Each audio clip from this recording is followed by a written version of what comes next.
World top rankings ఉన్న యూనివర్సిటీస్లో ఎలాంటి IELTS రాయకుండా ఫ్రీ ఎడ్యుకేషన్ అండ్ స్కాలర్షిప్ అందుకోవాలంటే కాంటాక్ట్ విదేశ్ కన్సల్ట్స్. నమస్తే, వెల్కమ్ టు ఐడ్రీమ్. మంచి ఆరోగ్యానికి మంచి ఆహారం ఎంత ముఖ్యమో అలాగే చక్కటి నిద్ర కూడా అంతే అవసరం. కానీ ఇప్పటి రోజుల్లో చాలా మంది ఈ నిద్రకు దూరం అవుతూ ఉన్నారు. నిద్రపోవడానికి చాలా మంది వివిధ రకాల మెడిసిన్స్ కూడా తీసుకుంటూ ఉంటారు, అయినా ఫలితం లేకుండా ఉంటుంది.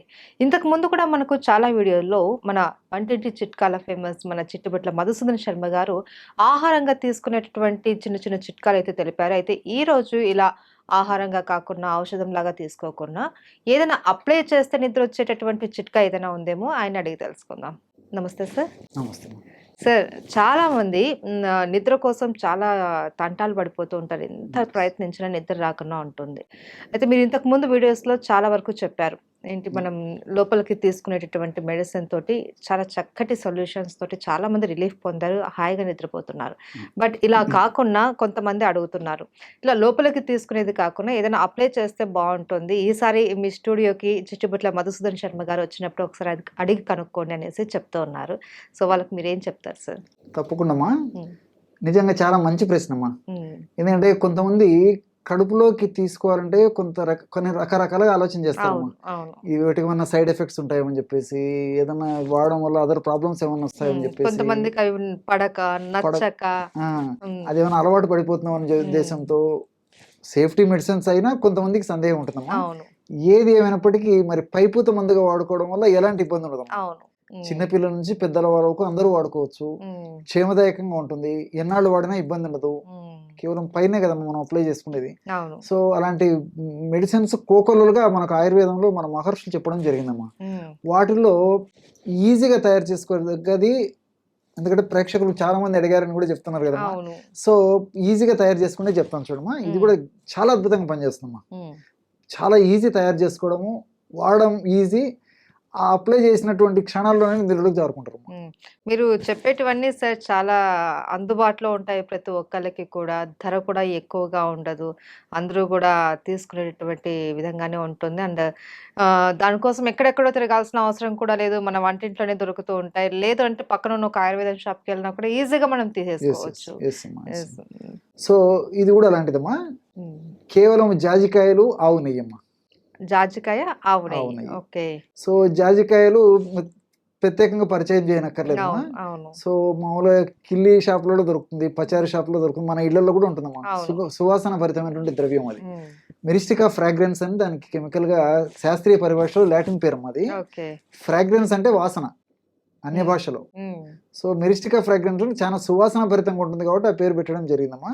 ఇవి ప్రతి చోట దొరుకుతాయమ్మా, పెద్ద మనం కష్టపడక్కర్లేదు. చాలా మంది ఇళ్లలో కూడా ఉంటాయమ్మా. వాళ్ళు తాంబూలం వేసుకునేటప్పుడు కానీ కిల్లీలో కానీ ఒక కొద్దిగా వేసేటువంటి పరిస్థితి ఉంటుంది కాబట్టి ఉంటుంది, ఇబ్బంది ఏం లేదు. ఆ జాజికాయ పొడి ఒక 25 grams తీసుకోవాలమ్మా, అప్రాక్సిమేట్ అమ్మా. ఎక్కువ తక్కువ తయారు చేసుకోవచ్చు. అట్లే రెండోది ఏంటంటే ఆవు నెయ్యి. ఇప్పుడు ఆవు నెయ్యి కూడా మంచిది కూడా మనకు మార్కెట్ దొరుకుతుంది. సో అదొక 50 grams ఆర్ 50 ml. అంటే మీరు ఎంతైనా తీసుకున్నామా, జాజికాయ పొడికి డబుల్ తీసుకోవాలమ్మా, అది కాన్సెప్ట్. ఒకవేళ తప్పని పరిస్థితుల్లో, ఒకవేళ ఆవు నెయ్యి దొరకనటువంటి పరిస్థితుల్లో వాళ్ళే నిరుత్సాహపడాల్సిన పని లేదమ్మా. గేదె నెయ్యి కూడా పనిచేస్తాం. గేదె నెయ్యి ఫస్ట్ చాయిస్ ఆవు నెయ్యి, ఒకవేళ దొరకలేదు అని అనుకుంటే గేదె నెయ్యి వాడుకోవచ్చు. సో గేదె నెయ్యి కూడా అదే క్వాంటిటీ వాడుకోవాలమ్మా. సో జాజికాయ పొడి ఎంత తీసుకుంటారో దానికి డబల్ నెయ్యి, ఆవు నెయ్యి ఫస్ట్ చాయిస్, లేకపోతే గేదె నెయ్యి. ఈ రెండు కలిపేసేస్తే చాలా సువాసనభరితమైనటువంటి మలం తయారైపోతుంది. అది మీరు కలిపేటప్పుడే అంత అద్భుతమైనటువంటి సువాసన వస్తుంటుంది. సో ఆ విధంగా తయారు చేసుకున్నామా, ఒక్కసారి తయారు చేసి పెట్టుకుని అది అయిపోయిన తర్వాత కావాలంటే మళ్ళీ తయారు చేసుకోవచ్చు. సో ఒక గాజు సీసాలో పెట్టేసేసుకున్నామా, రాత్రి పడుకునేటప్పుడు తగినంత ఆ క్రీమ్ని ఈ కణతలకు బాగా మందంగా అప్లై చేసేయాలమ్మా. వీలైతే ఈ నుదురు కూడా అప్లై చేసుకోవచ్చు. సో అప్లై చేసేసి కళ్ళు మూసుకొని పడుకోవాలమ్మా. సో క్షణాల్లో నిద్రలోకి జారుకుంటారు. సో చాలా మందికి సందేహం వస్తుంది, పైన పట్టిస్తే నిద్ర రావడం కామన్ కదమ్మా ఈ రోజుల్లో. ఎందుకంటే మెడిసిన్ తీసుకుంటేనే నిద్ర రావట్లేదు చాలా మందికి, పైన పూస్తే నిద్ర వచ్చేస్తుందా అనేసి డౌట్ వస్తుందమ్మా చాలా మందికి. కామన్ వచ్చేది అందులో ఈ కాలంలో ముఖ్యంగా యూత్, కొంత చదువుకున్నటువంటి వాళ్ళలో ఇలాంటి సందేహాలు మరీ ఎక్కువ ఉంటాయి. సో సైంటిఫిక్గా కూడా ఇవన్నీ ప్రూవ్ అయ్యాయమ్మా. సో ఈ జాజికాయలు ఏంటంటమ్మా మిరిస్టిసిన్ అని చెప్పేసి ఒక రసాయన పదార్థం ఉంటుందమ్మా. సువాసన ఉండడమే కాకుండా మిరిస్టిసిన్ అనేటువంటి రసాయన పదార్థం ఉండడం వల్ల ఈ అప్లై చేయడం వల్ల ఈ భాగానికి కణతలకి నుదురికి ముక్కు దగ్గర ఉంటుందమ్మా.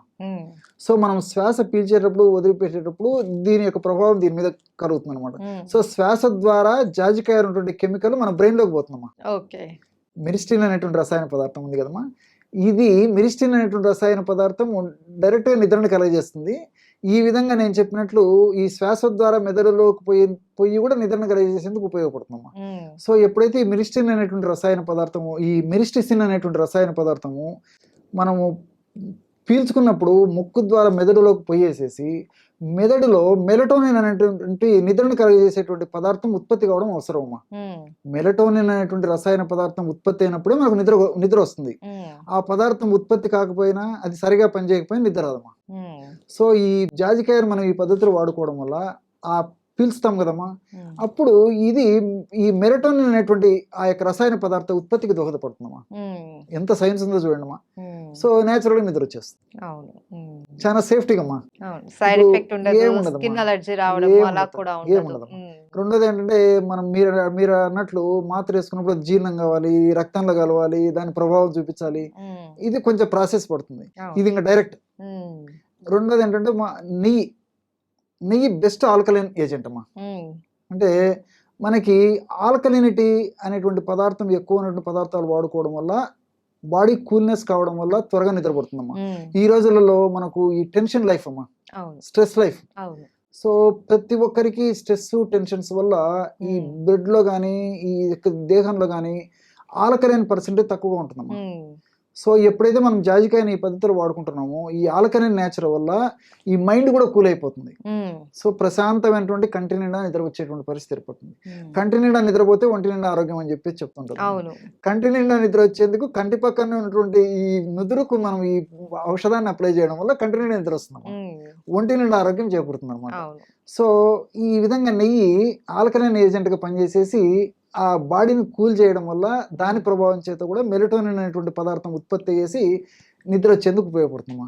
తర్వాత నెయ్యిలో vitamin D1, A, E, K అనేటువంటి అనేక రసాయన పదార్థాలు ప్రత్యక్షంగానో పరోక్షంగానో ఈ పోషణకు ఉపయోగపడమే కాకుండా నిద్ర వచ్చేందుకు కూడా ఉపయోగపడుతుందమ్మా. మనం అప్లై చేసుకున్నప్పటికీ దాని యొక్క అంశ రక్తంలో కలిసిపోయి దాని యొక్క ప్రభావం అయితే కొంత ఉంటుందమ్మా. రెండవది ఏమంటే ఈ యొక్క నెయ్యిలో ఉన్నటువంటి ఈ యొక్క రసాయన పదార్థాల వల్ల మెదడులో ఈ హ్యాపీ హార్మోన్స్ ప్రొడక్షన్ ఎక్కువ జరుగుతుందమ్మా.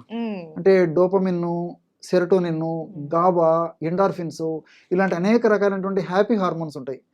ఎప్పుడైతే మనకి హ్యాపీ హార్మోన్స్ యొక్క ప్రొడక్షన్ ఎక్కువ జరుగుతుందమ్మా, దీని ప్రభావం చేత మెదడులో మెలటోనిన్ అనేటువంటి నిద్రను కలుగజేసేటువంటి హార్మోన్ అంటే కెమికల్ కూడా ఉత్పత్తి చేసి దాని వల్ల కూడా బాగా నిద్ర వస్తుందమ్మా. రెండోది ఏమంటే ఇంతకుముందే చెప్పాను కదమ్మా, స్ట్రెస్ టెన్షన్ వల్ల చాలా ఇదైపోయిందమ్మా. దీని వల్ల ప్రశాంతంగా ఉండడం లేదు. హ్యాపీ హార్మోన్స్ కదా దేవుడు ఎరుగు, అన్ని బ్యాడ్ హార్మోన్స్ ఉత్పత్తి అవుతాయి. ఈ కార్టిసాల్ అని చెప్పేసి రకరకాల దీని వల్ల ఉన్న నిద్ర పట్టు నిద్ర కూడా పట్టకుండా తయారైపోయిందమ్మా. సో నెయ్యి ఈ పద్ధతిలో వాడుకోవడం వల్ల ఏమైతుందంటే ఈ స్ట్రెస్ లెవెల్స్ తగ్గిపోతాయి, హ్యాపీ హార్మోన్స్ పెరిగిపోతాయి. ఆ హ్యాపీ హార్మోన్స్ ప్రభావం చేత ఈ మెలటోనిన్ అనేటువంటి నిద్రను కలుగజేసేటువంటి హార్మోన్ ప్రొడక్షన్ బాగా జరిగిపోతుంది. ఇలా మల్టిపుల్ బెనిఫిట్స్ ఉన్నాయి కాబట్టి చిన్న పిల్లల నుంచి పెద్దల వరకు దీర్ఘకాలికంగా ఎన్నాళ్ళు వాడినప్పటికీ ఇబ్బంది ఉండదమ్మా. రెండోది ఏంటంటే ఈ విధంగా మెడిసిన్ తాజాగా తయారు చేసుకుని వాడుకోవాలమ్మా. ఎందుకంటే ఈ జాజికాయలో కొన్ని వోలటైల్ ప్రిన్సిపల్స్ అని చెప్పేసి ఉంటాయి. అంటే సువాసన ద్రవ్యాలు, ఆయిల్స్ అనమాట. ఎక్కువ రోజులు నిల్వ ఉండడం వల్ల ఎవాపరేట్ అయిపోయి వాటి యొక్క శక్తి సన్నగిలుతుంది. కాబట్టి ఫ్రెష్ ఈజ్ మస్ట్. నేను చెప్పిన పద్ధతిలో కొద్ది ప్రమాణంలో ఔషధం తయారు చేసుకోవాలి. అనుకుంటే తర్వాత మళ్ళీ ప్రిపేర్ చేసుకోవాలి. ఈజీ కదమ్మా, matter of 1 minute 2 minutes. Powder ఇది కలుపుకోవడమే కదమ్మా, అంతే కదా. సో ఫ్రెష్ గా మనం ఆ విధంగా తయారు చేసుకోవడం వల్ల, ఫర్ ఎగ్జాంపుల్ చూడమ్మా, మీరు కాఫీ కానీ టీ కానీ ఇంకోటి కానీ ఎస్పెషల్లీ ఇలాంటి పదార్థాలు తీసుకున్నప్పుడు మీరు ఫ్రెష్ గా తాగినప్పుడు పొందేటువంటి అనుభూతి, అదే మీరు 2 గంటలు 3 గంటలు లేకపోతే ఒక రోజు ఏదో నిలువ పెట్టేసి మళ్ళీ కాఫీని మళ్ళీ వేడి చేసి తాగేదానికి, టీని వేడి చేసి తాగేదానికి తేడా వస్తుంది అవును అవును సో ఆ ఫ్రెష్నెస్ ఉన్నప్పుడు దాంట్లో ఉంటున్న ఔషధ గుణాలు బాగుంటాయమ్మా. ఉమ్, సో ఔషధాన్ని కానీ ఆహారాన్ని కొద్దిసేపు నిలువ ఉంచడం వల్ల దాంట్లో ఉన్నటువంటి ఆ పోషకాంశాలు ఔషధ తత్వాలు తగ్గిపోతాయి కాబట్టి ఉమ్. సో ఫ్రెష్గా తయారు చేసుకొని వాడుకోవడం వల్ల రిజల్ట్ చాలా బాగుంటాయి. అందరూ వాడుకోవచ్చు. ఓకే, సో చక్కటి నిద్రకు చక్కటి పరిష్కారం అందరికీ అందుబాటులో ఉన్నటువంటి చిట్కా తెలియజేశారు sir. Thank you so much. నమస్తే.